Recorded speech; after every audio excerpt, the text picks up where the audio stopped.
If you are into politics because of your desire to serve your people and contribute genuinely towards the development of your place, you must have the spirit of a sportsman. Amazing how much time and sacrifice it takes to achieve great success, from working systems to thinking heads, concept to execution. Only a resilient, revolutionary, self-sacrificing genius could lead to this level of transformative change.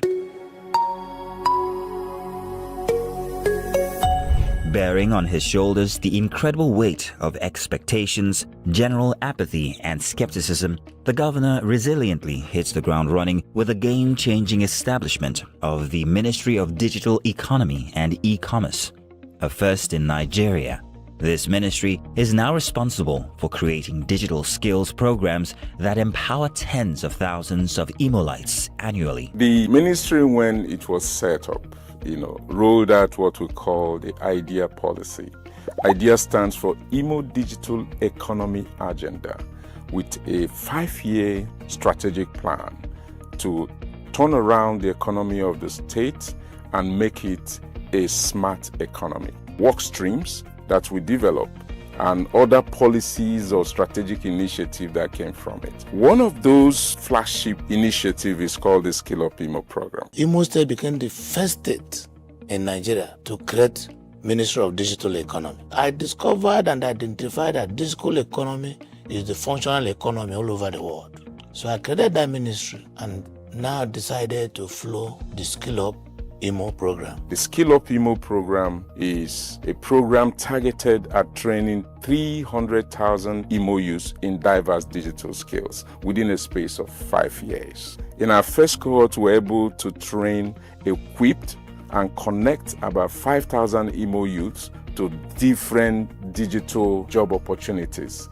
We graduated first 5,000. Gave them startup tools. In less than 3 months, they were all employed. We have a lot of data entry officers and experts, software developers, graphic designers, experts in AI, model development, cloud engineering, phone repair, LAN networking, car tracking, and all the fields. Some with their laptops working from here for US companies, for Japanese companies. A lot of them have taken their skills offshore through our platform called the Skill Up Imo Techosphere, which is a remote working platform where most of these graduates trained through this program are onboarded as part of our support to connect them to job opportunities. Top tech companies across the world recruit them on that remote platform. They deliver services to them and they are paid in hard currencies. After the Skill Up Imo Techosphere platform was introduced, from the comfort of my home, I enjoy, remote work opportunities. I take up these gigs, complete them, get reviewed, and I get paid. The opportunity provided by the Skill Up Imo Techosphere platform is endless, especially for developers like myself. The ability for you to earn from anywhere you are, either from your home or co-working space or anywhere. You don't have a fixed amount of income, is work as you earn. I graduated from Cohort 1, where I did data analytics in the ministry center.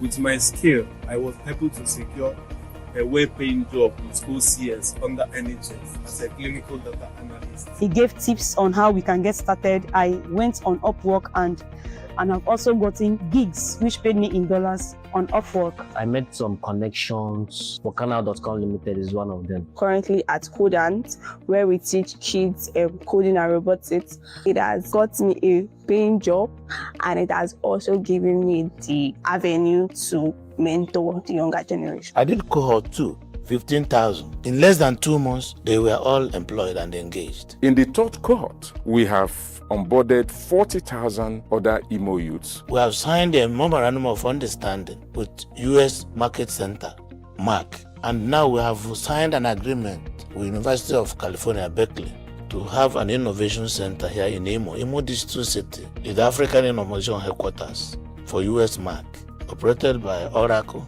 HP, Dell Computers, Microsoft, name it. The Imo Digital City, first of its kind in Nigeria, stands as a testament to a vision gradually turning into reality.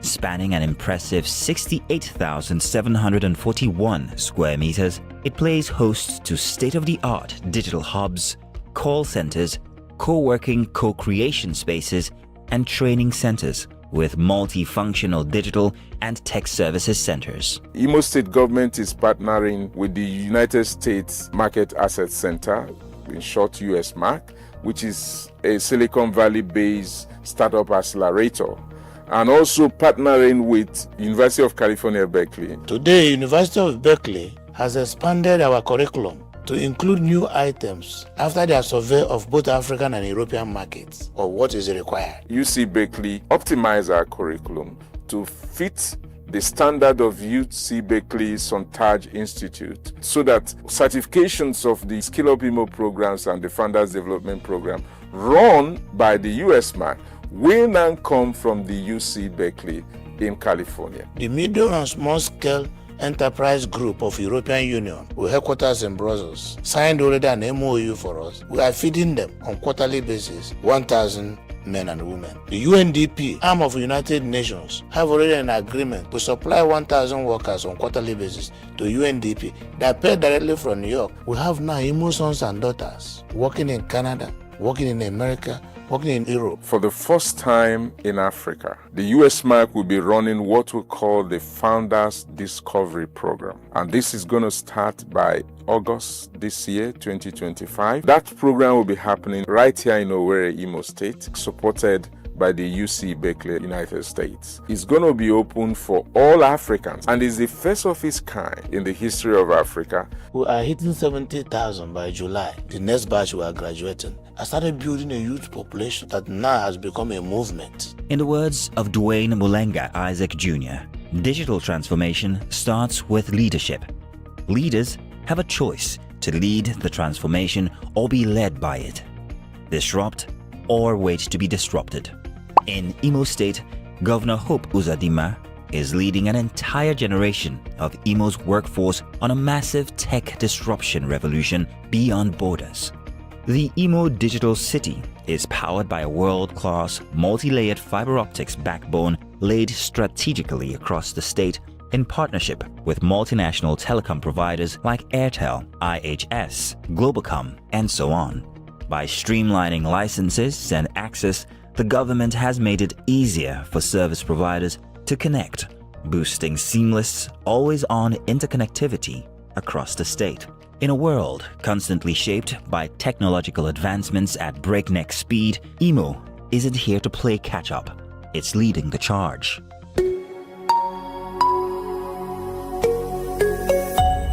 All over the state, kilometers of new roads are stitching disconnected communities in a unified mobile economy.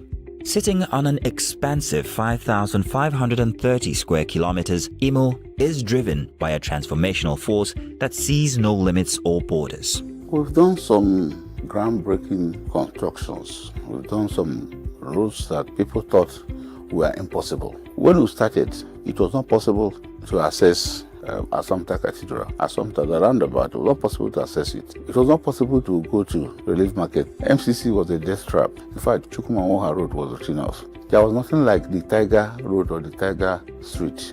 They were all gone, but we started from the scratch. Those who came to Imo State in the last 7-8 years, coming home during Christmas, to cross over takes, for instance, 5-6 hours. The day His Excellency mooted the idea to me that he was going to do Owerri Olu Road and Owerri Okigwe, I thought he was joking because I know the implication, I know what it takes. And when he added that Julius Berger, where were coming to see me, I said this man must be a joker. And Julius Berger came, Krembo came, this is Dubes, all of them came and bid it. At the end of the day, Krembo got it. And today, Owerri Olu is a reality. Owerri Okigwe is a reality. Owerri Umaya, a reality. And we have added another one, Elele to Owerri. They've started Elele to Owerri, 2009. That was when Elele Road was awarded and it was not delivered up to today. So His Excellency took it upon himself in collaboration with NDDC to get that road done. He took the first step by ensuring that the advance payment paid to Kremborg to be on that road. They're on that road as we speak. By what we have done, completed a bypass for those coming from Onitsha, not to enter Owerri, to pass through and get to Ebu. Those coming from Port Harcourt or coming from Aba, going to Port Harcourt, to pass through the police junction. Yalu Mbe Akukwaoga Federal Road serves as a vital artery for commerce and daily transportation of goods and services, linking Idiato North and South in Imo State to Uga community in Anambra State.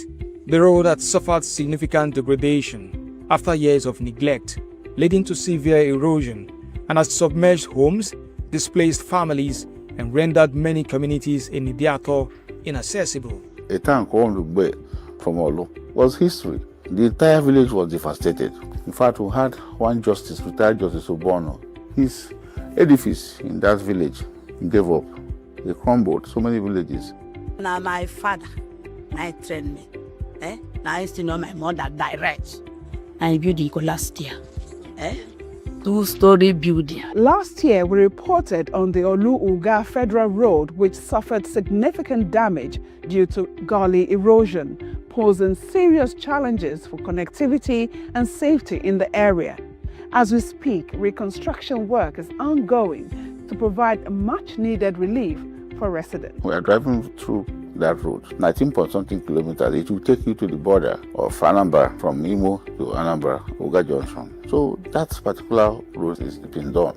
We did a traffic study to restore the Owerri master plan and then created this bypass here, there, and there. Before, to go to my local government from Owerri, about a minimum an hour to an hour and a half. Today, I can go to my local government just about 15-20 minutes. I'm there.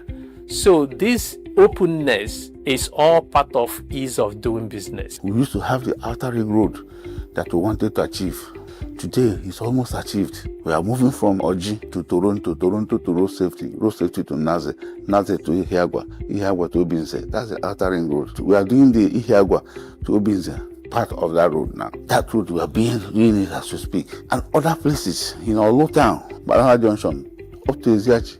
And we got into Eziachi, His Excellency has directed that we should move to Ngwere, Amba, move to Angara, and move straight to Aba branch. We have done an aspect of it. The other one will be done. It's like a road revolution. In fact, at times, I lose count of the roads. There are so many, and they are all properly documented. The evolutionary rise of human capital and critical infrastructural development in Imo is what happens when purpose meets determination. Among Governor Uzodima's flagship projects, none carries as much transformative potential as the Orashi Power Project. Conceived as a bold vision for energy security, the creation of the Orashi Electricity Company is a revolutionary step toward achieving 24-hour uninterrupted power supply across Imo State. The power sector in Imo State has grappled with very inadequate and poor power infrastructures. The Eboma power plant that was abandoned since 2006 was handed over to Imo State. Imo State government, in partnership with Adani Mega System and MATCO of Egypt, is funding the completion. Given the Electricity Act of 2023, which I would like to call the game changer, he was one of the few state governors who leveraged that Electricity Act when it was passed. There were very few states that were able to meet the necessary constitutional requirements for a state to be granted its regulatory oversight of the electricity market. And that was when we got companies like Orashi. Orashi Electricity Company Limited, of course, now we're licensed to generate electricity. We're licensed to transmit as well as distribute. It is worthy of note that in August 2024, the governor of Imo State, Mr. Hope Uzodimma, signed a memorandum of understanding with Orashi Electricity Company Limited to achieve the purpose of supplying power to the 27 local government areas. Under my Light Up program for Imo State, all the 27 local government headquarters will distribute power to them through a joint effort of state and local government, taking advantage of the recent amendment of the Power Reform Act, the Constitution. At the first phase of what we call Light Up Imo project, Orashi, that was licensed as a company in Imo State to go into both generation, transmission and distribution, quickly entered into memorandum of agreement with the state government and local government to take power to the various 27 local government of Imo State. And to do that, we had to start first of all by also taking bulk power to the various zones. Governor Hope Uzodinma says the signing of the memorandum shows how important the project is to his administration,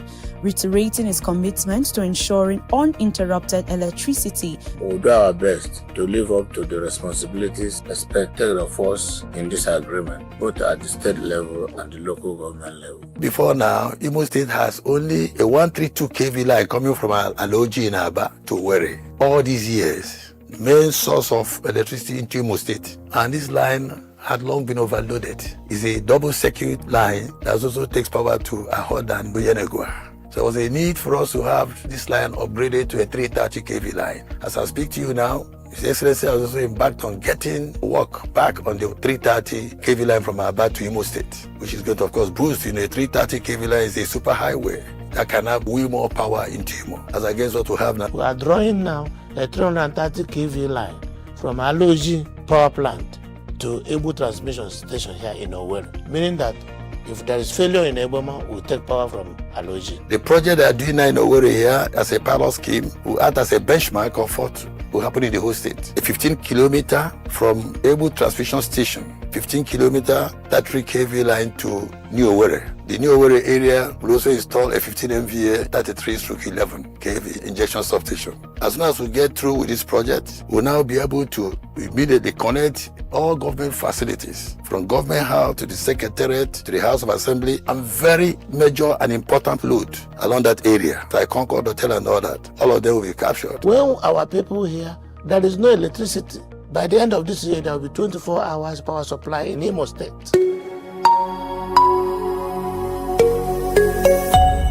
Peace is not merely a distant goal that we seek, but a means by which we arrive at that goal. Martin Luther King Jr. The Imo leadership under distinguished Senator Hope Uzodinma was not under any illusion about what an irreplaceable socio-economic currency peace constituted, bearing in mind that no investment, infrastructure, or human capital development can be sustained in an atmosphere of chaos. With unbroken focus and ironclad commitment to a safer and more business-friendly Imo, the state's security architecture expectedly underwent a robust, mission-focused, systemic and logistical overhaul. From land to air to water, potential flashpoints are quickly brought under constant surveillance and manned by a well-equipped, highly trained force tasked with keeping the peace by all responsible means possible, thanks to active collaboration between the state government and the federal government. If you came to Imo State, you will wonder whether we have suddenly descended to the level of a barbaric society. That is 2021 and 2022. With the help of the governor and the security agencies, that matter has been addressed. They got to a point here that government facilities were being encroached upon without regard to anybody. Public assets were being stolen and vandalized, and security authorities became handicapped. The governor gave a lot of support to security agencies. He bought so many things like APCs, more than 30-something, and any equipment that can help them to fight insecurity. He did his best to see that Imo State is safe. If we don't do things as a precaution to stopping this disorder and possible anarchy, then we are not government.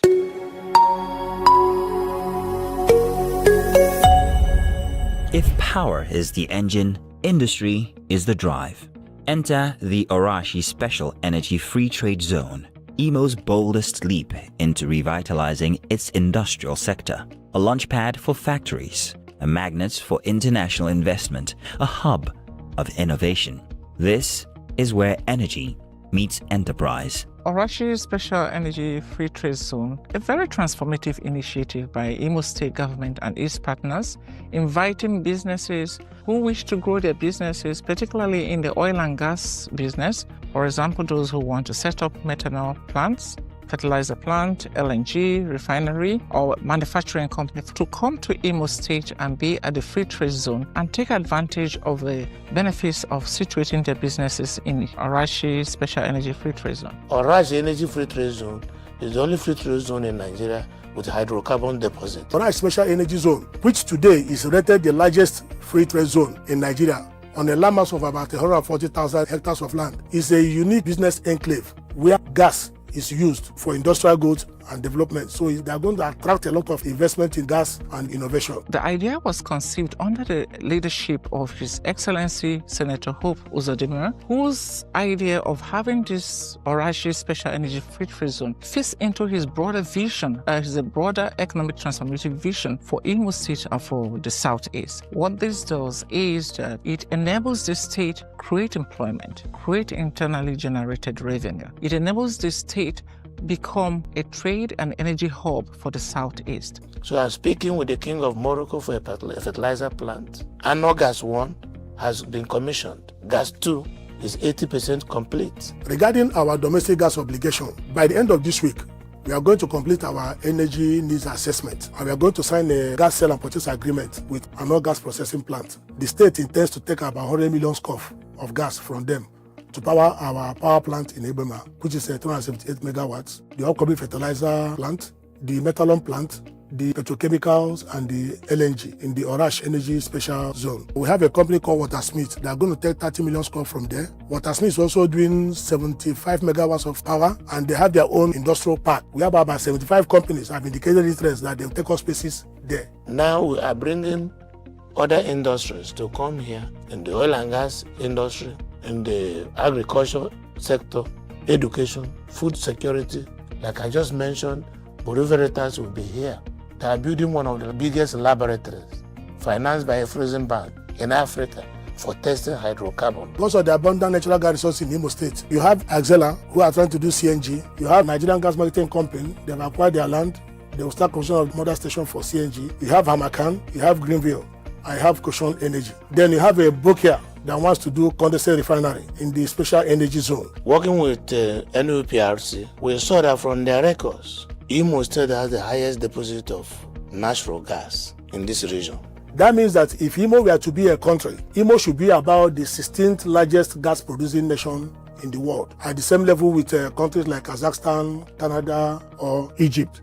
The 40 cubic feet of gas plants and 200 million barrels of condensate production benchmark, earlier inaugurated in 2024 by President Bola Ahmed Tinubu, is set to commence operations in Asa community of Imo State in July 2025. We are ready now to start commissioning the plant with gas. So from July this year, Imo State will join one of the biggest states for gas production in the country. I'm happy that they're about to go into operation. Imo is a major oil and gas producing state. In Imo State today, we have 7 major oil and gas producing companies. Shell now the documentary, please.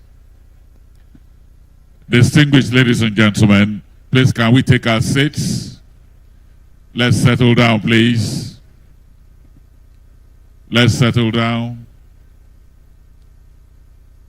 Please take your seats, please. Take your seats. For those that are still loitering, please take your seats. Thank you very much. Let's take our seats and settle down. Let's settle down. Please take your seats. Our time is already far gone. Can we take our seats, please?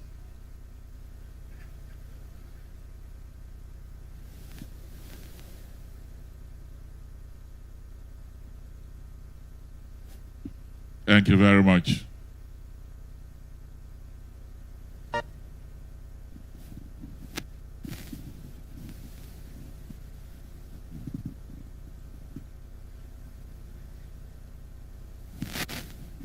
Well, distinguished ladies and gentlemen, since His Excellency the Governor is not here, or maybe he'll be joining us later, we might not be able to take the national anthem, but we'll all rise to take the third stanza of the national anthem as our prayer, and then we'll kick off. Please, shall we all rise, please?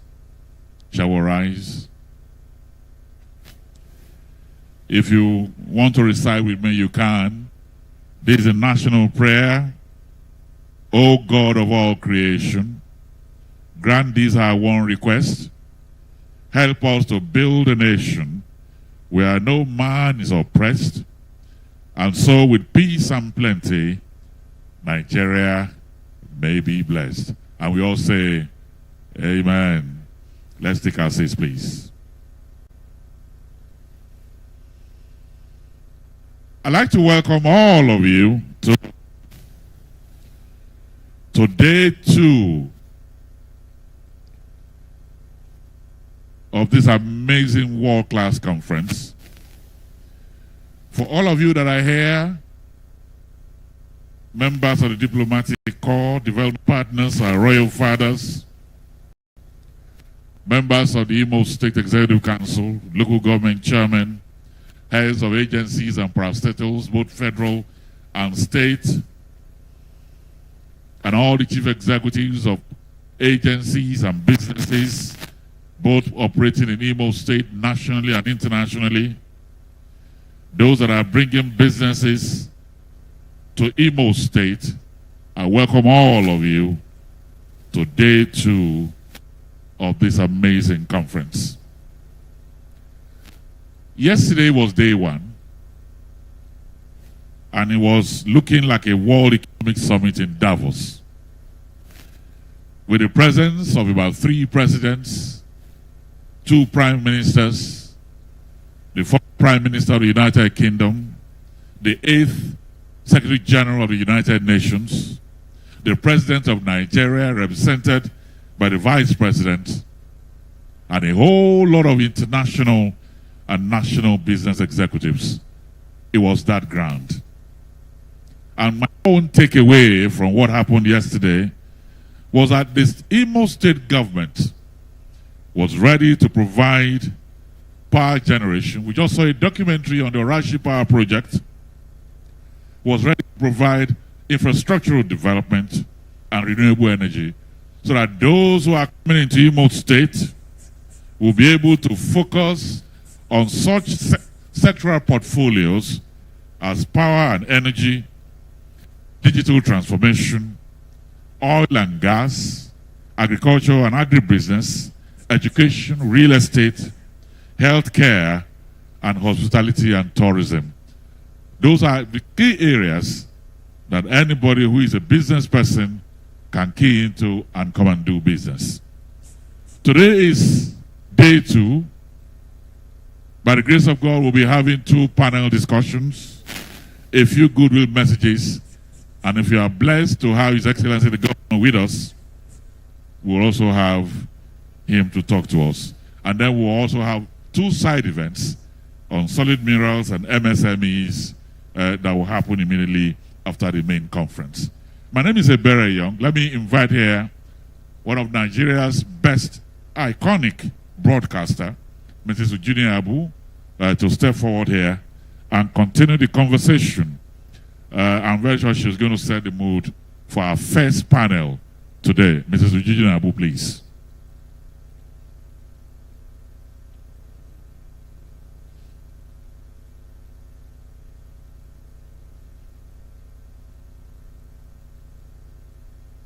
You have the staircase here.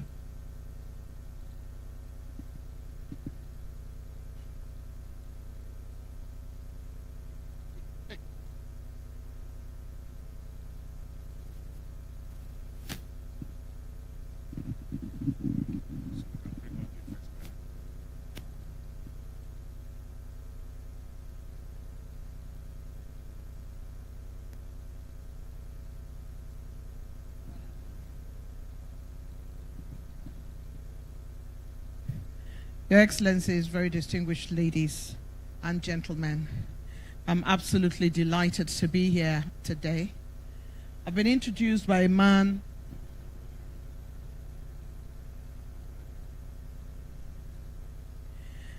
I'm extremely delighted to be here. You already have heard from a man I like to call the voice, a broadcaster plenipotentiary, a gentleman who knows his onions and who has constantly and continuously served his nation on different fronts by bringing to the fore that place where many people fear to tread. The microphone is a place where, if you are not careful and you handle it in a manner in which you are not expected to, it can bury you.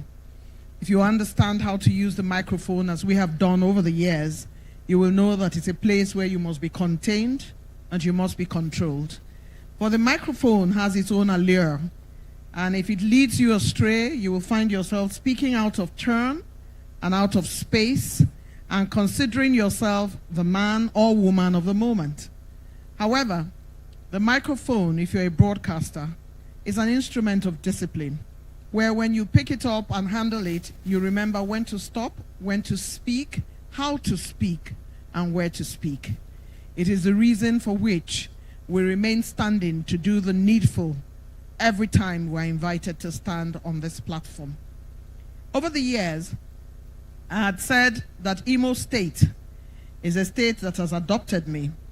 And because it has so adopted me, every time I get a call to come here and I'm able, I squeeze the time to come.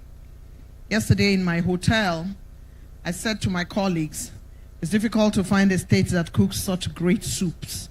And I sat down there in my swallow and entered inside Ofe Nsala as if the world was coming to an end. This is what it is about. Imo State cannot carry last when it comes to food. And so when I said to my driver, "Ew, they are changing my hotel. Where I was the last time, they cooked so well." He said, "Madam, everywhere in Imo cooks soup very well. In Anuna." This is what it is about. We believe that Imo State, like the governor said yesterday, is no longer on the rise. Imo State has risen. It was, for me, a great regret that this documentary we're watching today was not shown yesterday. The depth of the work that has gone on here cannot be explained by driving through Imo State or through Owerri. It can only be described by this documentary that you saw. That documentary tells us that His Excellency, the Governor of Imo State, the very distinguished Senator Hope Uzodimma, has spent sleepless nights assuring security, working on electricity, ensuring that the Orashi Power Project is up and running, collaborating with the finest, the best, to ensure that Imo State is well looked after economically, and the dividends will be for the citizens of Imo State. The Economic Summit, the Imo State Economic Summit, is one that brought many people of caliber and caterpillar here yesterday. We all know that bringing those people here, as my children will say, is not beans. To be able to bring the Prime Minister, former Prime Minister of the United Kingdom of Great Britain, Mr. Boris Johnson, is not beans. To bring him here means you have to constantly look at our naysayers of Nigeria. And I have friends who live abroad. The first thing they say is they do not understand why I am still there. Excuse me, I'm still here because of the Amala and the Ofe Nsala, because you know what? You can't even find it like that when you live in that side. I like the fact that I can eat my home food. I can eat corn in the corner of the roads here. I can call on anybody I like, including the former Deputy Governor of Imo State, my brother and friend, Professor Placid Njoku, and show up in his house without notice. And I will be fed until I'm fed up. And until I say I'm going, nobody can drive me. Is it not so?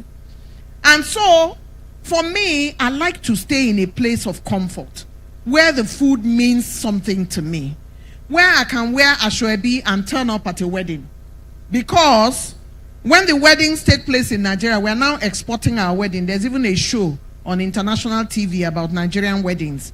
This is where, like Chinua Achebe will say, when you finish eating the pounded yam that is as high as a mold, you look on the other side and you see that your in-law is on the other side.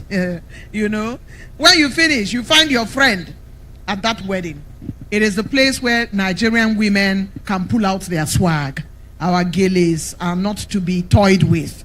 Our dresses are not to be toyed with. And like I always say, when we walk across airports all over the world, you know that we are the ones, because we walk like we own the airport. You know what I mean? When you see a Nigerian at an airport, you don't need anybody to tell you. You just see the way the person they waka. The way the person approaches the ground crew to say, why is your plane delayed? I paid my money. We are still here. When are we going? Because I want to go home. That is a Nigerian.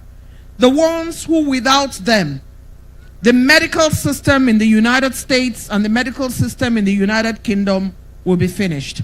Our boys and girls are doing great across the world. Our musicians, our children, our Nollywood, all those stars, some of them from Imo State, are doing us well. This is the reason for which we believe in our nation. It is the reason for which you should believe in Imo State. His Excellency the Governor has shown that there is so much that is possible. That indeed Imo State is not rising, it has risen. That indeed we can host the high and mighty in Owerri. That what Boris Johnson said yesterday about the fact that he was told he shouldn't come, that if he comes, there's a security problem. He told them, I'm coming anyway because the governor has assured me that everything is fine. And indeed, everything is fine. From pillar to post, you can go and visit your friends in Owerri. And I was speaking to the DPO of one of the areas in Imo State. And the DPO said to me, it's extremely difficult to find any governor of this state that has invested so much on security. And he's not even from here. He said to me, the governor of Imo State is always checking to find out how we are doing, what we need, and donating the things that will secure us in this state. Your Excellencies, distinguished ladies and gentlemen, I have lots of my brothers and friends here, and I would not want to hurt anybody. So first, I would like to ask us to give a round of applause to everybody in the front row. All those in the front row are very special to us. And because they are very special to us, we're delighted that they could make it and that they are here with us. I had mentioned much earlier that we have in our midst the former Deputy Governor of Imo State, my brother and my senior brother, Professor Placid Njoku. Please, let's give him a round of applause.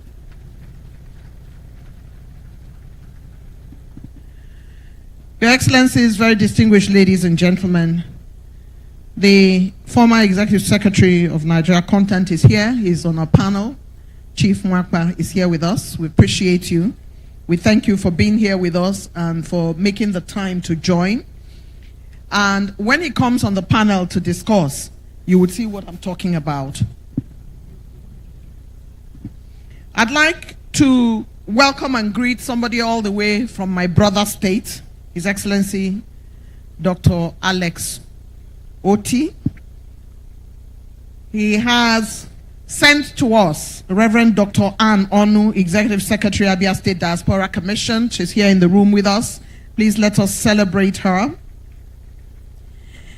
I would like very quickly to celebrate my brother, Chief Executive of this, Chief Executive of that, Mazi Sam Ohabwa.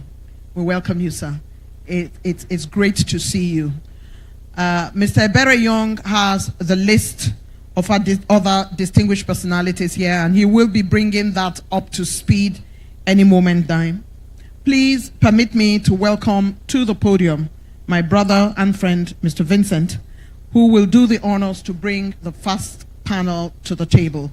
What I did was to keep the room warm and to welcome all our very special guests, especially those who have come from outside Nigeria. We celebrate all our panelists, we celebrate all our speakers, we celebrate all our moderators, and we celebrate Imo State indigenes and those who form the government of Imo State at this point. Yesterday I saw the Imo State Commissioner, other commissioners are here. Yesterday the acting chief judge was here, and we had a battery of governors in the room. Only one man, of course, can bring them all together. Vincent? Thank you. Please a round of applause for Ms. Eugenia Abu, veteran ace broadcaster. I know many of us grew up watching her on NTA. Before we start, can we just look to the next person and just say good morning and welcome to day 2? Fantastic. Let me join my voice in saying good morning, welcome to day 2. And today promises to be exciting. The committee has put together a stellar group of people that are going to provide insights with respect to Imo State. It's my pleasure to say that we are moving on now to the very first panel, where we'll be talking on tourism, an economic catalyst, culture, heritage, and destination investments. I would like to call on our moderator for this session. She is a pioneering figure in African music and a successful entrepreneur in the fashion and creative industries. Many of us grew up knowing her as Sasha P. She has used her influence to inspire young women, champion innovation, and expand the frontiers of the Nigerian creative economy. Ladies and gentlemen, a round of applause for Mrs. Antonia Y. Alabi, popularly known as Sasha P. We invite her to the podium. Please put your hands together as she comes up stage, and she will be moderating this session today.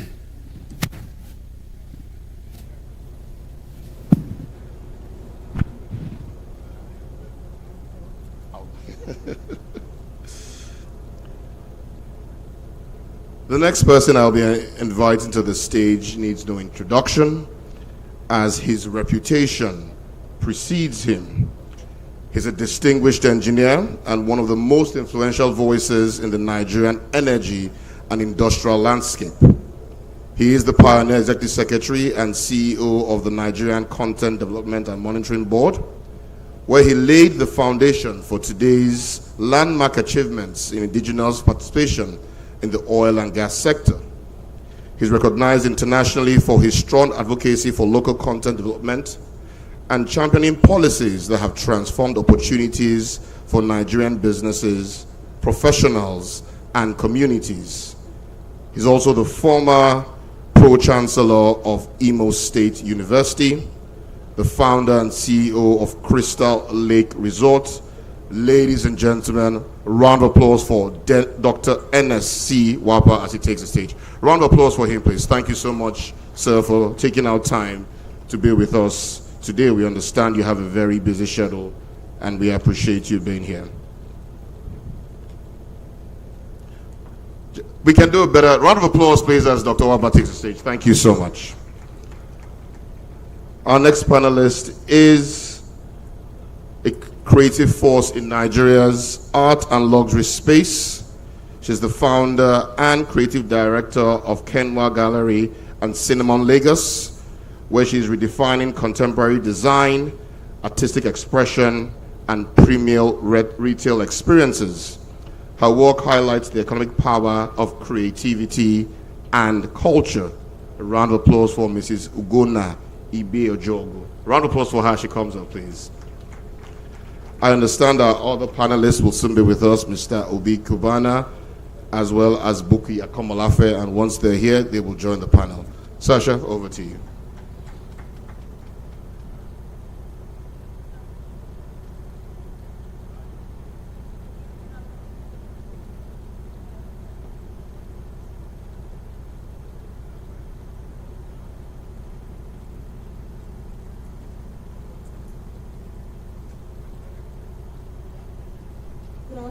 Okay, we're on now. Good afternoon, everyone. Thank you for having us.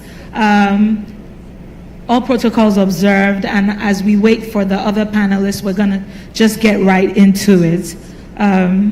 Imo State is uniquely positioned with rich cultural heritage, natural assets like Oguta Lake, the Mbari Cultural Center corridor, vibrant nightlife, and a fast-growing hospitality ecosystem.